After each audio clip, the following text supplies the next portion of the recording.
আজকে সকালবেলা ঘুম থেকে যে এরকমভাবে থতমত খেয়ে উঠে পড়বো সেটা ভাবতেও পারিনি।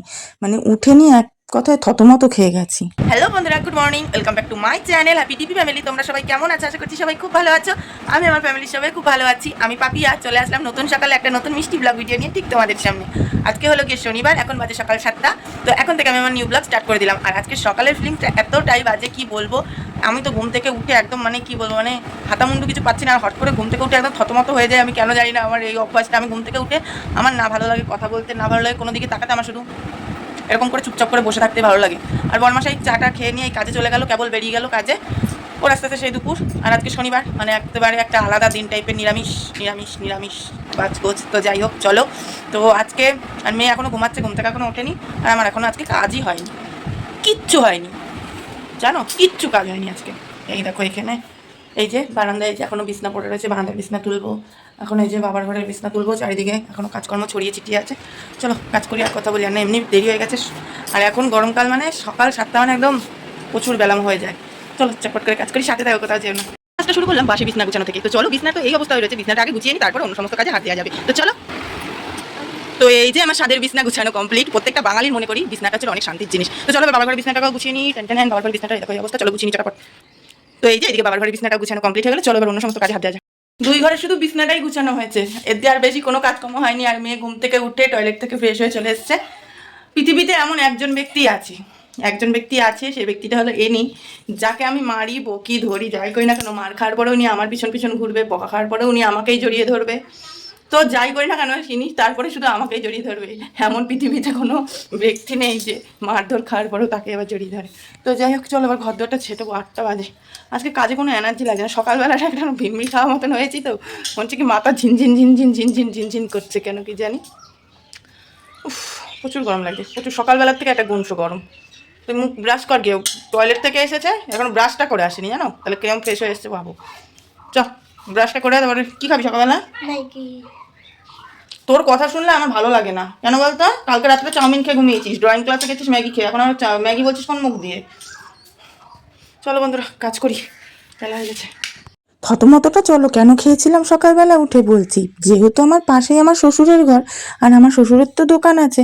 তো দোকানে একটা লোক কি জিনিস নিতে এসেছিল, আর এমন জোরে চিৎকার করে ডেকেছে, আমি তো ভাবলাম কি না কি হয়েছে, ঘুমে ঘুরে থতমত খেয়ে ঘুম থেকে লাফ মেরে উঠে পড়েছি। তো তারপরে এই দেখো এদিকে, যাই হোক ওইদিকে বাদ দাও। তারপরে এইখানে আমি ঘর দুয়ারটা ঝাঁটাচ্ছি। আর সকাল থেকে এত পরিমাণে আমার গরম লাগছিল, যেন মনে হচ্ছিল গরমে আমার নিঃশ্বাসটা বন্ধ হয়ে আসছে। আর আমি মনে হয় মরেই যাব, এত কষ্ট হচ্ছিল আমার গরমে। মানে আমারই কি এরকম গরমে কষ্ট হচ্ছিল, যে আসছিল আমি তাকেই জিজ্ঞেস করছিলাম যে আচ্ছা আমারই কি এরকম গরম লাগছে, না তোমাদের ওরকম গরম লাগছে বলো তো? তো সবাই বলছে না আজকে খুব গরম পড়েওছে।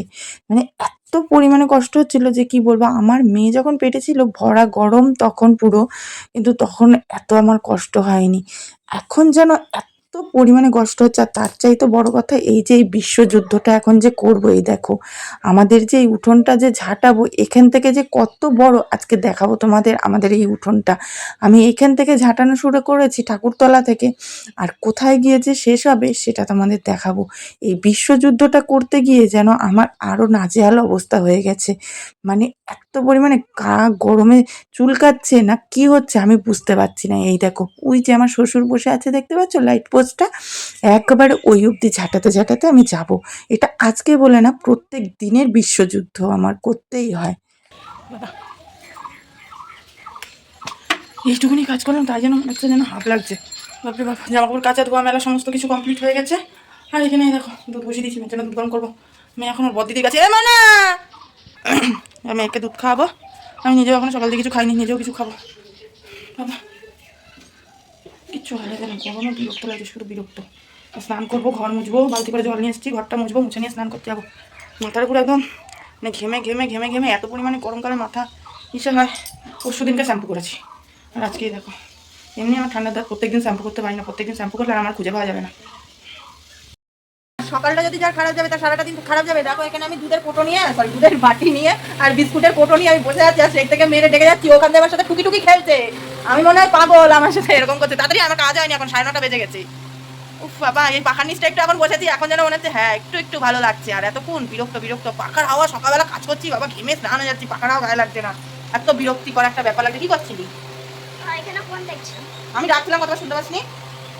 তুই রান্না বসাবো, এখনো ঘরটা মুছে নিয়ে স্নান করবো, রান্না বসাবো। এখন বিতিকিচ্ছির অবস্থা আমার শোনা, গরমে বিতিকিচ্ছির অবস্থা লাগছে। আজকে তো এত গরম লাগছিল, ভেবেছিলাম যেন পুরো ঘরটা মনে হয় মুছতে পারবো না, শুধু পাখার নিচেই বসে থাকবো একটুখানি ঘরের অর্ধেকগুলো মুছে। তারপরে দেখলাম যে অকারণে কোনো কাজকর্ম ছাড়াই যদি ঘরটা মোছা বন্ধ করি, মানে একদম বিতিকিচ্ছি লাগবে। কেননা যাই বলো, আমার যে কেন এই অভ্যাসটা, আমি খুব শরীর খারাপ না হলে একেবারে আমি ঘর মোছা কখনোই আমি বন্ধ করি না। আর এই দেখো, এইদিকে খাটের নিচ পিছ সমস্ত কিছু মুছতে গেছি। আর এই খাটের নিচটা মুছতে গিয়ে কতবার যে আমি মাথায় যে টাক খাই সেটার কোনো ঠিক থাকে না। মনে থাকে না, যেই মাথাটা উঁচু করতে যাই দরাম করে টাকটা খাই। তো কতবার টাক খাই, এটা প্রত্যেক দিনের নিয়ম হয়ে গেছে আমার। এইদিকে এই দেখো আমার ছোনা মেয়ের একটা কাণ্ড দেখবা, তোমাদেরকে দেখাচ্ছি। এই দেখো আমার ছোনা মেয়ে, তারা যে পড়তে বসার কথা বলতে হয়, মা জামা ঘেমে পুরো হয়ে গেছে, স্যান্ডো গেঞ্জিটা পড়তে পারলি না। এখানে মেয়েকে আমি একটু ওই একা একা পড়ছে, কিন্তু একটু বানানগুলো আমি হালকা হালকা করে দেখিয়ে দিচ্ছি। আর ওইদিকে আর একটা কাজও করছি আমি, কি জানো, রান্নাটা বসিয়ে দিচ্ছি। প্রচুর বেলা হয়ে গেছে, বড়মাসাই ফোন করে বলো 12টার সময় বাড়ি আসবে। যেহেতু 12টায় আসবে, 10:30 বেজে গেছে। এখন যদি স্নান ধান করে এখন গুছিয়ে গেছি পরিপাটি হয়ে রান্না বসাতে যাই, তাহলে আরও খেয়ে আর কাজে যেতে পারবে না। বাড়ি এসে না খেয়ে কাজে চলে যেতে হবে আবার। তো সে কারণে আজ শনিবার, মাথা চুলকে অনেক ভাবনা চিন্তা করে কি রাখবো করে মাথায় আসলো ফ্রিজে রয়েছে বরবটি কটা ভাজবো, করবো সয়াবিন আলুর তরকারি, আর মুগ ডালটা সেদ্ধ বসিয়েছি। ডালটা হোক, লাস্টে গিয়ে একদম ভাত করবো। চলো, আর এদিকে মেয়ের পড়ানোগুলো একটু দেখিয়ে দিই। ওই পড়ছে একা বানান করে, যেগুলো না পাচ্ছে একটু হেল্প করছি আমি। মাথা চুলকাতে কি বলবো, মানে শেষমেশ পর্যন্ত গরমে কি রাঁধবো, যার মধ্যে আজকে শনিবার দিনটা যেন আমার মাথা একেবারে হ্যাং হয়ে যায়, যে কি রাঁধবো করি, মাথায় তো কিছু আসেই না। তারপরে পাড়ায় এসেছিলো একটা সবজিওয়ালা দাদু, তো সবজিওয়ালা দাদুর কাছ থেকে গাঁঠি কচু নিলাম। তো ভাবলাম যে চলো, এখন নতুন গাঁঠি কচু বেশ ভালোও লাগবে খেতে। তার জন্য আজকে ওই মুগের ডাল, তোমাদের তো বললাম, আর সয়াবিন আলুর তরকারি, তার সাথে করেছি গাঁঠি কচুর তরকারি। একেবারে রান্না টান্না করে ধোয়া মাজা করে 1 মিনিটও সময় আমি আর নষ্ট না করে সোজা চলে গেছি বাথরুমে স্নান করতে। শরীরটা তাতে করে যেন একটু ঠান্ডা হয়। আর বাথরুমে মাথাটা যেই না পেতে স্নান করছি, মনে হচ্ছে যেন একেবারে আগুন জল মাথা থেকে পড়ছে। এবার স্নান দান করে পুজো করা কমপ্লিট হলো। এদিকে বড়মাসের কাছে পুকুরে স্নান করতে, ধরো স্নান করে আসলে ভাতটা দেবো। আর এদিকে মেয়েরে স্নান করিয়ে থুয়ে গেছি কখন স্নান ধান করে থুয়ে গেছি, বলছি কি তুই ঘুমা, তোরা 4-5টা দিয়ে পড়া আছে তো, আরে ঘুম দিয়ে আমি। ও দেখো এরকম করে তাকিয়েই আছে, ঘুম তো নেই ওর চোখে। আমি স্নানটা করেছি, আমার শরীরটা একটু ঠান্ডা লাগছে, এবার একটু ভালো লাগছে। বাবা সকাল থেকে শরীরের মধ্যে যেমন হচ্ছিলো, আমি বলছি আমি শেষ, আমি আর নেই। আমার ভালো লাগছিল না, এত শরীর মানে কষ্ট হচ্ছিলো গরমে, এত কষ্ট। এরকম কষ্ট মানে আমার মেয়ে পেটে থাকতে মানে আমি এত কষ্ট পাইনি। আমার মেয়েও তো বৈশাখ মাসেই হয়েছে, কিন্তু পুরো ভরা গরমে কিন্তু এত কষ্ট পাইনি আমি। মানে এত পরিমাণে গরম, এত কষ্ট হচ্ছিলো আজকে সকাল দিয়ে।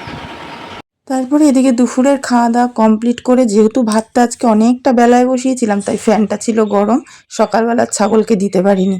তাই এইদিকে ছাগলকে ফ্যান দিয়ে নিয়ে ওদিকে আমি টুকটাক ধোয়া মাজা করব দুপুরের। আর এদিকেই দেখো, এটা কিন্তু অপু, আমাদের বাড়ির বড় ছেলে, এদিকে ওর ডাব খেতে ইচ্ছা গেছে, বলছে যে কাকি এত গরম পড়েছে, তুমি কি ডাব খাবা? আমি বলছি না আমি খাবো না। তো ওইদিকে ও ডাব খায় বলে দেখো এদিকে নারকোল গাছে উঠেছে। ওকে দেখে তো আমারই ভয় করছিল এক কথায়, মানে কিভাবে উঠছে দেখেছো। অভ্যাস না থাকলে অবশ্য হয় না, ও পারে উঠতে, সেটা কোনো বড় না, কিন্তু তবুও বাপরে বাপ কত সাহস। সন্ধ্যে টিফিনটা মোটেও জমে উঠলো না, কেন জানো? আজকের সন্ধ্যেতে এই যে শুকনো গজা, এটাই আমরা খাবো সন্ধ্যাবেলার টিফিন হিসাবে। তো এই যে এদিকে মেয়ে ছিল ওর বর্মার ঘরে, এদিকে রাখলাম মেয়েকে। এবার মেয়ে আর আমি দুজন মিলে খাবো গজা, তাই তো বাবাই? খেয়ে নিয়ে কি করবাই? খেয়ে নিয়ে পড়বো। সত্যি তো? বলতে হবে না তো? না, শোনা মেয়ে। এটা লাল পিঁপড়ে। ওই জল পিঁপড়ে। আচ্ছা আমি ফেলে দিচ্ছি, তুমি খাও। হ্যাঁ, আমার লক্ষ্মী মেয়ে। এরকম লক্ষ্মী মেয়ে যদি দেখে, আমি শোনা, এরকম লক্ষ্মী মেয়ে পেতে গেলে ভাগ্য লাগে। আর এদিকে বসে গেছি মেয়েকে পড়াতে, এদিকে মেয়ে অঙ্ক করছিল, আর এদিকে আমি বসেছিলাম। আর এদিকে মুখে যে টুকটাক পড়ানোগুলো, এগুলো হয়ে গেছে, কিছুটা বাকি আছে, এই অঙ্কটা কমপ্লিট হয়ে গেলে হবে। আর গরমে এখন আস্তে আস্তে ঘরটা ঠান্ডা হচ্ছে, আর আমার যেন চোখে ঘুম নেমে আসছে। বাবা বন্ধুরা, মেয়েকে পড়িয়ে টরিয়ে নিয়ে চলে আসলাম রাতে খাওয়া দাওয়া করে একেবারে বিছনায়। এই যে মেয়ের খাওয়া দাওয়া হয়ে গেছে, এদিকে আমার রাতের বিছনা করাও কমপ্লিট। এবার একটা ঘুম দেবো। মা মেয়ে দুজন মিলে চোখের অবস্থা দেখে বুঝতেই পারছো কি পরিমাণে ঘুম পেয়েছে। ছাগলের বাচ্চা রাখলো না কোথার দিন, আর চোখ মুখের অবস্থা দেখো, মানে একদিনে গরমে এত কষ্ট পেয়েছি আমি আজকে। এখনও তাও ঘরটা এত পরিমাণ গরম আগুন হয়ে রয়েছে, যেন এই জানলাটা খুলে দিলাম, এই পিছনের এদিকে এই জানলাটা নয়, জানলা দরজা যদি সব দিয়ে এখন ঘুমাতে যাই, ঘুম তো হবেই না, উল্টা হাঁসপাস করতে হবে, এপাশ ওপাশ করে ঘুরতে হবে, ঘুম হবে না। তো এই জন্য জানলাটা খুলে দিলাম। আর দরজা খুলে আমার ঘুম হয় না, অসম্ভব বাবারে, খুব ভয় লাগে দরজা খুলে ঘুমাতে। আমার বরমশাই যদি বারান্দায়ও শোয়, তবুও হচ্ছিল কি আমি দরজা খুলে শুই না, আমার খুব ভয় করে। তো চলো বন্ধুরা, আজকে মতন tata, bye bye, good night. সবাই খুব ভালো থেকো, সুস্থ থেকো, সদা সর্বদা হ্যাপি টিভি ফ্যামিলির সাথে যুক্ত থেকো। আর আমি তোমাদের পাপিয়া দিদি, তোমাদের পাশে সবসময় আছি, ছিলাম, থাকবো, ঠিক আছে? তার জন্য একটুখানি সময় দিও, ঠিক আছে? সবার পরিবারে আমি যাবো, তার জন্য আমাকে একটুখানি করে সময় দিতে হবে। আর এদিকে দেখো বদমাসটা কাণ্ড দেখো। তো চলো বন্ধুরা, আজকে আমাদের tata bye bye, good night. এখন একটা ছোট্টখাটো ঘুম দেবো, ব্যাস। চলো টাটা।